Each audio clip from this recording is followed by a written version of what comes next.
Et what's up les bergers, bienvenue dans cette nouvelle vidéo où cette fois-ci nous allons parler de la marine chinoise et plus précisément de l'histoire des porte-avions chinois. Alors oui, pas des porte-avions chinois parce qu'il n'y a qu'un seul porte-avions chinois, les deux autres c'était des porte-aéronefs.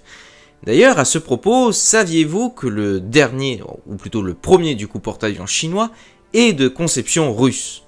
Non, je rigole, pas entièrement de conception russe, mais vous allez comprendre au travers de cette vidéo qu'un certain ingénieur est quand même responsable de la construction du dernier porte-avions chinois. Allez, c'est parti! À partir du début des années 1980, la Chine s'intéresse à l'aéronaval embarqué. Elle achète en France la licence pour produire les hélicoptères Dauphin et Super Frelon et reçoit même une assistance opérationnelle. L'acquisition d'un porte-avions fait alors l'objet de débats passionnés dans la presse chinoise.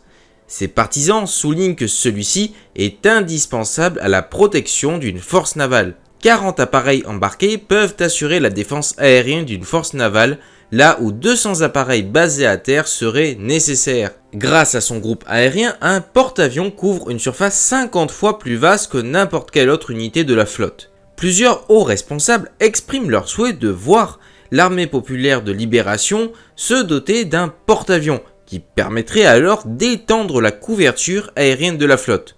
Le contre-amiral Rao, président de l'académie navale de Quanzhou, et le général Liu Haoqing, commandant en chef de la marine de 1982 à 1988, déclarent respectivement « La construction d'un porte-avions est longue, nous ne pouvons pas nous permettre de creuser des puits après avoir eu soif. » En 1982, Liu Haoqing aurait alors engagé des études de faisabilité à l'Institut de recherche de la marine à Shanghai, et des modèles sont testés dans le bassin de 600 mètres de l'Institut et sur le lac Tai dans la province de Jiangsu.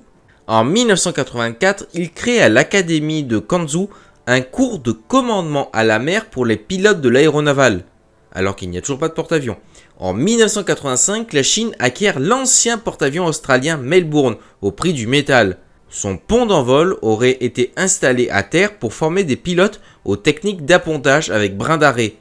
Une tentative pour acheter l'ex-Shangri-La américain de la classe Essex échoue et le bâtiment est alors finalement ferraillé aux États-Unis.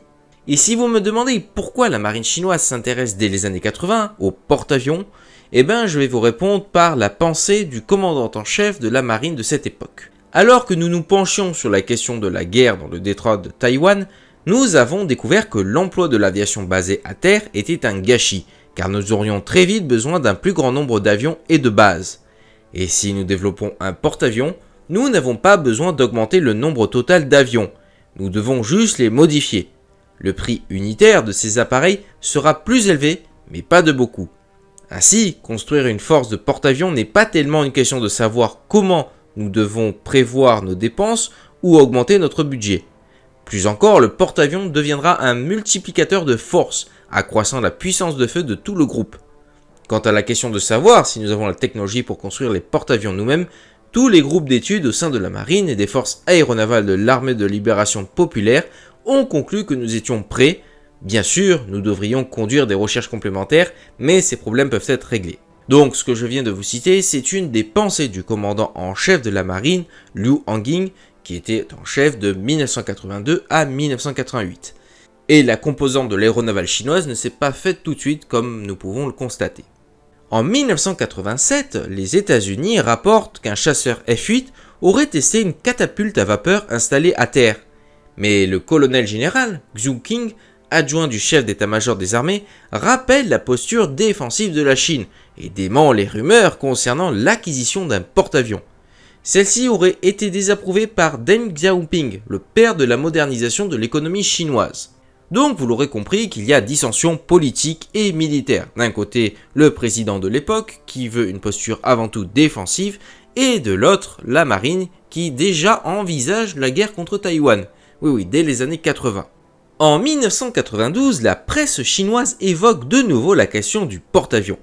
L'amiral Shi Husheng, commandant les forces aéronavales en flotte du Sud, déclare « Pour protéger et contrôler la mer de Chine méridionale, nous devons accorder la priorité à l'aviation capable de combattre à longue distance et à l'aviation embarquée sur un porte-avions. Un an plus tard, dans un article intitulé « Le rêve d'un porte-avions chinois », le capitaine de vaisseau, Cao Xungying, réclame un porte-avions pour protéger les forces navales autour de l'archipel contesté des Spratly. En février 1995, le chantier naval espagnol Banza propose à la Chine 2 projets de porte-avions. Le SAC 200, 23 000 tonnes et 221 mètres, et le SAC 220, 25 000 tonnes, 240 mètres, 21 appareils. Pékin ne donne pas de suite, mais cherche à obtenir par contre les plans. En septembre 1996, le général Liu Hanqing, celui qui était commandant en chef dans les années 80, qui devient alors vice-président de la Commission militaire centrale, se rend en France où il visite alors le Clémenceau.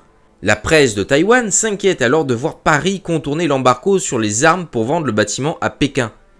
Le tir d'un missile américain sur l'ambassade de Chine à Belgrade en mai 1999 déclenche une campagne de presse et une souscription en faveur d'un porte-avions chinois. 11 millions de yuan, soit environ 1,5 million d'euros actuels, auraient ainsi été réunis grâce aux contributions de particuliers ou d'entreprises comme la compagnie Anayang, principale donatrice. L'Association chinoise pour la science et la technologie rappelle que le fait que la Chine soit le seul membre permanent du Conseil de sécurité à ne pas posséder de groupe de porte-avions est un handicap qui l'empêche de tenir son rang. Ça, c'est ce qu'ils disent. Le porte-avions rappellerait ainsi au monde, et, soit dit en passant aux riverains de la mer de Chine méridionale, le message qu'un empereur avait envoyé à un État tributaire. La Chine est une grande puissance, tremble et obéit.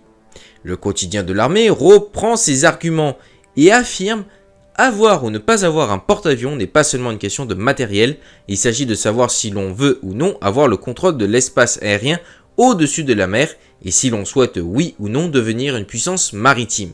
Le journal souligne que les exemples de l'Argentine, du Brésil et de l'Inde montrent que des pays aux ressources limitées peuvent mettre en œuvre de telles plateformes parce qu'ils ont une conscience nationale tournée vers la mer. Oui, à cette époque, l'Argentine et le Brésil avaient eux aussi des porte-avions. Enfin, un porte-avions.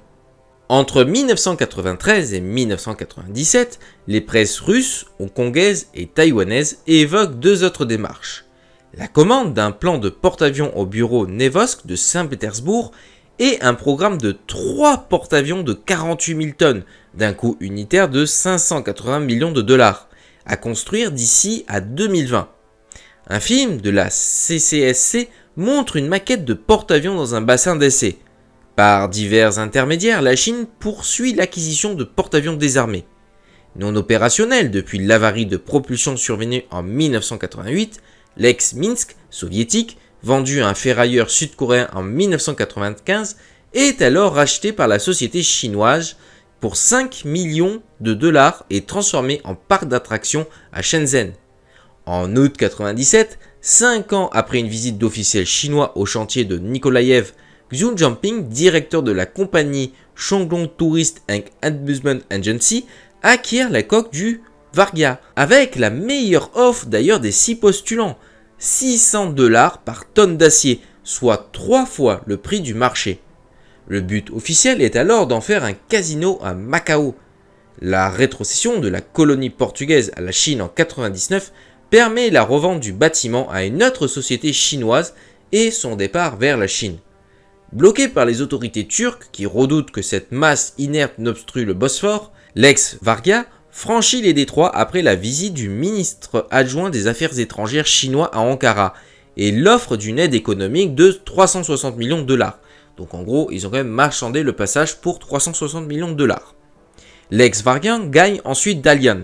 Perçu comme délibéré, mais à l'insu du président Clinton, le bombardement américain de l'ambassade chinoise à Belgrade décide la présidence chinoise à approuver le programme du porte-avions, jusque-là poursuivi comme une initiative non autorisée par la marine. En 2000, l'ex-Kiev rejoint l'ex-Minsk pour être transformé lui aussi en parc d'attractions, mais à Tinjan dans le nord. 3 autres tentatives pour acheter les ex-25 de Mayo argentins, le Clémenceau français ou le Minas Gerais brésilien et leurs précieuses catapultes à vapeur échouent. En marge des porte-avions musées, des maquettes plus ou moins grandes cherchent à sensibiliser le public dans des parcs près de Quanzhou et de Shanghai. Ainsi, le 26 avril 2005, la coque inachevée de l'ex-porte-avions soviétique Varga, sister ship du Kuznetsov russe, remorquée de Nikolaïev à Dalian en 2003, est admise dans la cale de 300 000 tonnes du grand chantier de la ville et la construction reprend. Le 17 août 2007, un communiqué annonce que l'ex-Vragin servira à instruire les cadets de l'académie navale de Dalian et s'appellera le Shilang, en hommage au général qui annexe Taïwan à la Chine en 1681. Son radar chinois 346 à réseau d'antennes de phase étoile de mer doit diriger des interceptions, protéger une force navale qui traverserait la première chaîne d'îles ou interdire le ciel aux appareils américains, japonais ou taïwanais qui menaceraient des sous-marins chinois, dont en particulier les CNLE, dans un secteur déterminé. L'Institut numéro 701 est alors chargé de l'achèvement sous la direction des architectes Chung Kang-sung et Yu Xiaokong. Bon, alors pour les prononciations, je suis désolé, mais déjà que j'ai du mal, mais alors en chinois, donc je vous ai mis les noms, comme ça vous ferez votre propre idée de la prononciation. Entre novembre 2011 et août 2012, le porte-avions effectue alors 7 campagnes d'essai, avant sa mise en service le 25 septembre sous le nom de Liaoning. Alors oui, ce n'est pas un vrai porte-avions, il n'a pas de catapulte à vapeur, uniquement un tremplin et des brins d'arrêt, mais c'est un bon début. Son groupe aérien comprend en tout 36 appareils, dont 24 chasseurs J-15, 8 hélicoptères anti-sous-marins Z-18F, 4 Z-18J de guet aérien et 2 hélicoptères de sauvetage Z-9C. Par contre, contrairement au Kuznetsov, le Liaoning n'emporte pas de missiles anti-navires, écartant le danger aérien avec 3 systèmes de missiles HQ-10 copiés sur le RAM américain. Les marquages du pont d'envol par contre reprennent ceux du Kuznetsov, mais les membres du personnel portent les mêmes couleurs et suivent exactement les mêmes procédures que ceux des porte-avions américains. Le premier porte-avions de construction entièrement chinoise est calqué sur le Liaoning, tremplin et chaudière entraînant 8 turbines à vapeur de conception soviétique et caractéristiques presque identiques. Les modifications portent alors sur l'angle du tremplin, qui est de 12 degrés au lieu de 14, un hangar agrandi, un îlot réduit de 10% avec une seconde passerelle pour séparer les opérations aériennes de la navigation et un radar amélioré bande S. Mis sur cale en 2015 au chantier naval de Dalian, le type 002 est lancé en 2017 et effectue 9 campagnes d'essai à la mer d'avril 2018 à décembre 2019, avant son admission au service, qui est d'ailleurs en avance sur le calendrier. Baptisé Shandong, il emporte le même armement et le même groupe aérien que le Liaoning. Et là, vous êtes en train de me dire, mais pourquoi tu nous avais parlé au début de la vidéo que le dernier né des porte-avions chinois est de construction russe? Enfin, bon, c'est exagéré, mais nous allons en venir à ce point. En 2017, le concepteur des porte-avions soviétiques, Valery Babich, âgé de 76 ans, quitte Nikolaïev en Ukraine pour s'installer à Qingdao, en Chine, où il est employé par l'Institut spécial de recherche sur la construction navale. Il était ancien directeur du bureau d'études du chantier Komua à Nikolaïev jusqu'à la chute de l'URSS. Babich apporte alors à la Chine son expérience de la construction du porte-avions à catapulte Ulyanovsk, dont les dimensions sont comparables au type 003 chinois. Alors petite parenthèse pour ceux qui ne le savent pas, l'URSS a bien tenté la construction d'un porte-avions nucléaire. Oui, un porte-avions nucléaire, un vrai de vrai, qui aurait eu les dimensions et les capacités des supercarriers américains de l'époque, et même d'aujourd'hui.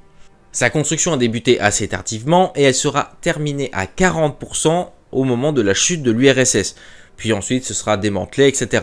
Mais le fait est que les soviétiques ont bien essayé de construire un porte-avions nucléaire avec l'ingénieur Babich qui était chargé de la construction de ce porte-avions.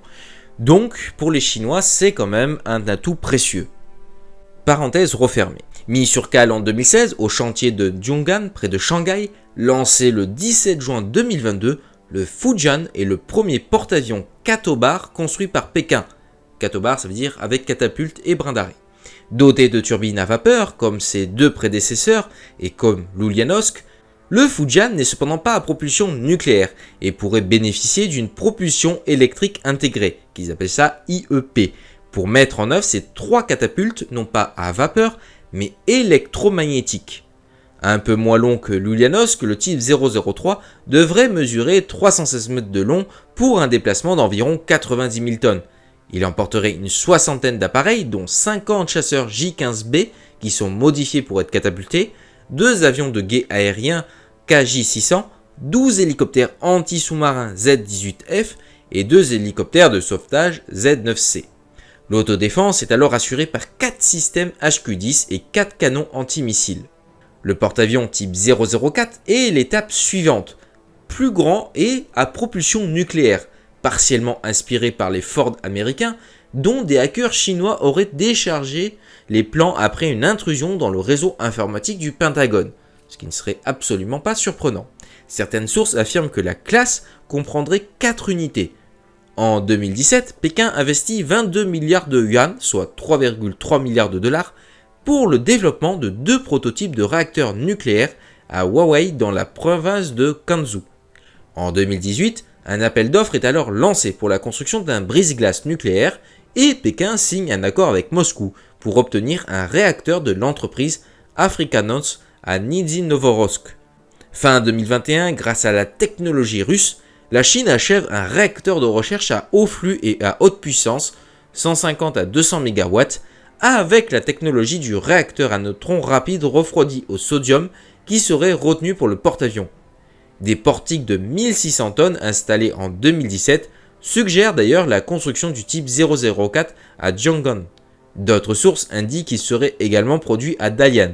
Son groupe aérien d'une centaine de chasseurs par contre comprendrait le chasseur J-35 qui est une version navalisée du Shenzhen FZ-31 et ou peut-être d'ailleurs une version navalisée du J-20. Et voilà, c'est la fin de cette vidéo. En tout cas, j'espère qu'elle vous aura plu. C'est un sujet qui a mérité quand même pas mal de quantité d'informations pour faire une vidéo assez entière sur l'histoire des porte-avions chinois. Enfin, des porte-avions et porte-aéronefs pour le coup. Si la chaîne vous plaît, n'hésitez pas à vous abonner, ça me ferait extrêmement plaisir. Et sur ce, je vous dis à ciao, bonsoir.